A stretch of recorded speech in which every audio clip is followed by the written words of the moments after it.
여러분 안녕하십니까? 이충건입니다. 오늘은 국제결제은행의 한국가계부채 경고, 가계부채와 기업부채의 연착륙을 위해서 노력하고 고강도 선제 대응이 필요하다라고 하는 내용을 가지고 말씀을 드리겠습니다. 아직 이충건 교수 방송의 구독자가 아닌 분은 동영상 아래 구독과 좋아요를 눌러주시기 바랍니다. 방송 제작에 큰 힘이 됩니다. 우리나라의 과도한 민간 부채가 경제 성장을 저해하고 있다는 국제기구의 경고가 나왔습니다. 국제결제은행 즉 BIS는 최근 보고서에서 GDP 대비 민간신용 즉 가계와 기업 부채 합한 비율이 100%를 웃돌면 경제 성장률이 오히려 꺾이는 역U자형을 그린다라며 한국과 중국을 대표적인 사례로 지목을 했습니다. 국제결제은행에 따른다면 부채 증가는 초기에 실물 투자로 이어져서 성장을 촉진하는 역할을 하지만은 일정 수준을 넘어서면은 원리금 상환 부담을 느끼는 가계와 기업의 소비 투자를 억제해서 성장을 짓누르게 된다라고 했습니다. 우리나라의 GDP 대비 가계 부채와 기업 부채는 작년 말 기준 각각 100.5%, 122.3%로 총 222.7%에 달합니다. 앞서 국제통화기금도 우리나라의 민간 부채가 주요 26개 국가 중에서 가장 가파르게 늘고 있다고 경고했습니다. 우리나라의 민간 부채 상황은 국제기구들이 잇따라 경고할 정도로 심각한 수준입니다. 대다수 선진국들은 코로나19 시기 초저금리에 늘어난 부채 줄이기에 나섰으나 우리나라는 가계빚이 대래 증가하는 역주행을 계속해 왔습니다. 부동산 영끌 열풍은 가계빚 증가에 불을 질렀고 당국의 오락가락 규제는 불난데 부채질을 했습니다. 그 결과 올해 8월 말 은행의 대출 잔액은 1130조 원으로 한 달 만에 9조 3천억 원이나 증가했습니다. 그중 80%는 20년 만에 최대 폭으로 늘어난 주택담보대출이 차지했습니다. BIS는 2000년대 초 이후 저금리 기조가 장기간 지속되어서 신흥국에서 민간 신용이 큰 폭으로 확대되었다고 분석을 했습니다. 민간 신용은 금융기관을 제한 기업과 가계 등 민간 비금융 부문의 부채입니다. 중국을 제한 아시아 신흥국에서는 GDP 대비 민간 신용 비율이 2000년 이후 1.3배 이상 늘었고 중국에서는 2배 이상 증가했습니다.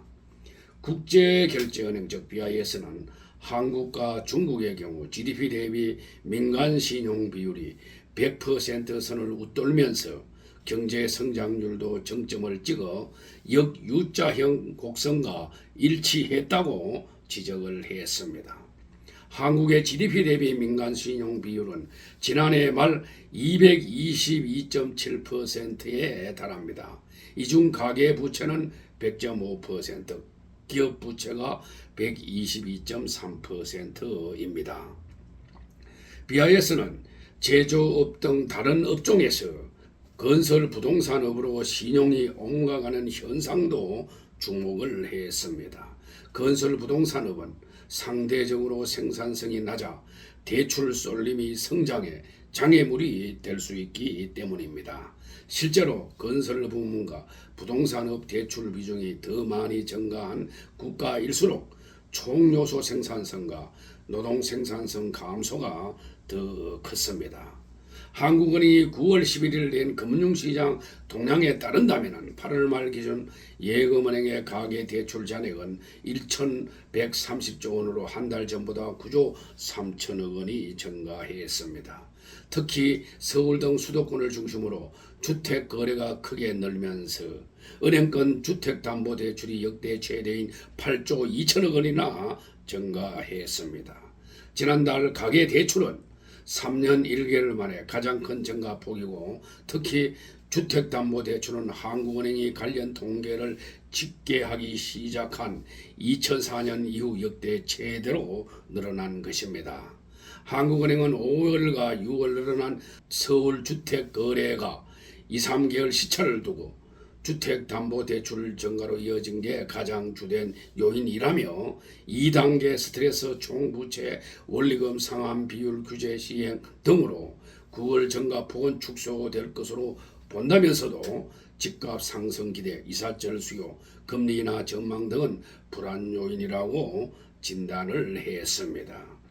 이번 BIS의 경고는 최근 통화 정책에서 집값 상승과 가계부채 급증에 따른 위험을 핵심적으로 고려하는 한국은행 기조와도 일맥상통하는 측면이 있습니다. 이창용 하는 총재는 지난달 8월 22일 기자간담회에서 기준금리 동결 배경을 설명하면서 부동산 가격과 그에 따른 가계부채 증가 위험 신호가 많이 들어오고 있다라고 했습니다.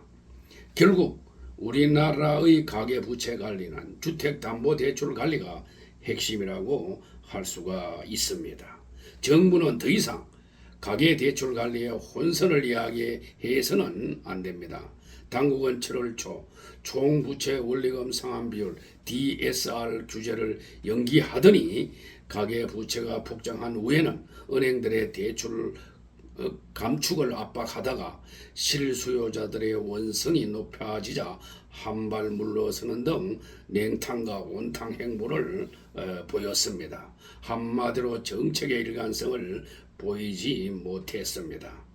혼란을 빚은 이복형 금융감독원장은 9월 11일 사과하고 필요시 모든 수단을 강구하겠다고 말을 했습니다. 이제는 주택담보대출 증가의 70 내지 80%를 차지하는 정책대출 관리도 망설여서는 안 될 것입니다. 그런데도 국토교통부는 정책대출 유지를 고수하며 엇박자를 내고 있습니다. 한쪽에서는 불을 끄고 다른 쪽에서는 기름을 붓는 상황이 반복되면 안 되는 것입니다. 정부는 가계부채 대응을 정책의 우선순위에 두고 일관성 있게 부채 관리에 나서야 할 것입니다.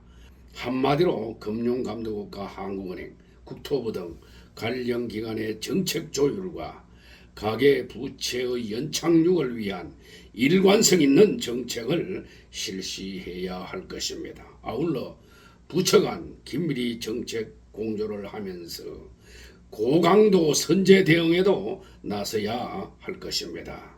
오늘 방송은 여기서 마치겠습니다. 제 영상을 끝까지 시청해 주신 여러분들께 감사의 말씀을 드립니다.